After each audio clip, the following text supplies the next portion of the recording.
Manufacturing date নাই, manufacturing date নাই। আপনি করতে পারেন না, আপনি ইচ্ছা করতে দাম রাখতে পারবেন না। এখনই ফোন দেন, এখনই পাঠাতে বলেন। দিতে পারেন না, দিতে পারলে কিন্তু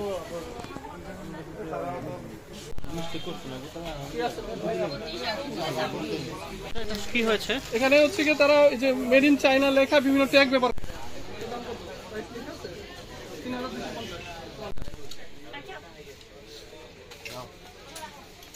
বের করেন।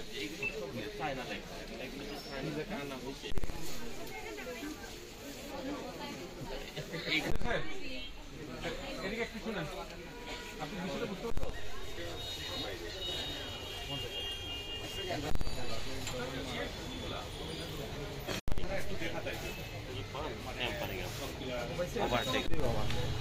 হ্যাঁ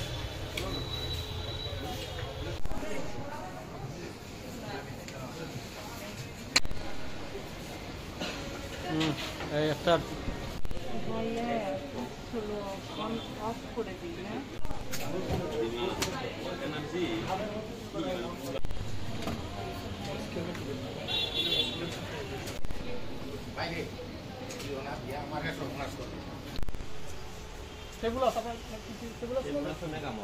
ওই কাগজগুলা আপনার শোরুমে আপনার সুন্দরভাবে এগুলো থাকবে ফাইলের মধ্যে।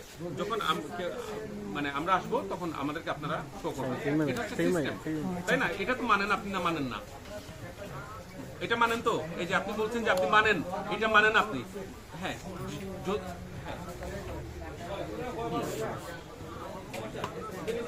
এই যে এক্সচেঞ্জের মাল নিয়ে আসে ওই পেপারসটা, ওই পেপারসটা রাইট রাইট, হ্যাঁ, ওই পেপারসটা ফটোকপি করে এক কপি আপনাকে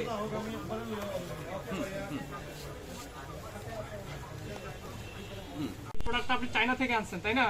আপনার এখানে লেখা আছে, আচ্ছা আমি বলতেছি, এখানে লেখা আছে, আপনি ভালো করে বুঝুন। এখানে লেখা আছে মেড ইন চায়না। প্রোডাক্ট একটা চায়না থেকে আনছেন, আপনি নিজে জানেন না, আরেকজনের মাধ্যমে আনছেন, তাই না?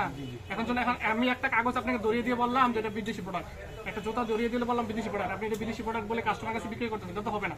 এটা প্রপার ডকুমেন্ট আপনার কাছে থাকতে হবে। এর না থাকলে আপনি যদি বিদেশ থেকে নিয়েও আসেন, হয়তো চোরাই পথে আসছে, কাগজ না থাকে মানে কি চোরাই পথে আসছেন, হয়তো আপনি বাংলাদেশি প্রোডাক্টই বিদেশি প্রোডাক্ট বলে বিক্রি করতেছেন। এটা অপরাধ, কাস্টমারদের প্রতারণা করা। আর এই প্রতারণায় যে যার কাছ থেকে কিনছেন সে হচ্ছে অনেক বড় প্রতারক, আর আপনি হচ্ছেন তার প্রতারণায় সহযোগী। বুঝতে পারছেন? তার মানে সে যেরকম অপরাধী, আপনি অপরাধে একটা ভাগ বহন করতেছেন আপনার। এই জন্য আমাদের আইনে 45 ধারায় 50,000 টাকা জরিমানার বিধান আছে। ঠিক আছে, ঠিক আছে, বুঝতে পারছেন? আর 1 বছরের কারাদণ্ড বিধান আছে। আর কিছু মিথ্যা বিজ্ঞাপন দ্বারা ক্রেতা সাধারণকে প্রতারিত করে, এটা যে বিজ্ঞাপনটা হচ্ছে মিথ্যা বিজ্ঞাপন। এখন পর্যন্ত আপনি প্রমাণ করতে পারেন এটা মিথ্যা বিজ্ঞাপন, সেই হিসেবে গণ্য হবে। এই আইনে 2 লক্ষ টাকা জরিমানা বিধান আছে। ঠিক আছে, যেহেতু আপনারা বলছেন যে সতর্কতামূলক ভাবে পরের বার থেকে আপনারা মেনটেন করার কথা দিচ্ছেন, এটা এই জন্য আজকে আপনাদেরকে 30,000 টাকা তাৎক্ষণিক পরিশোধ করবেন, 30,000 টাকা জরিমানা করবেন। সেটা দ্রুত পরিশোধ করা। ঠিক আছে, আপনি কি করেন? আপনি এগুলোর কথা বললে হবে না, আইনে যদি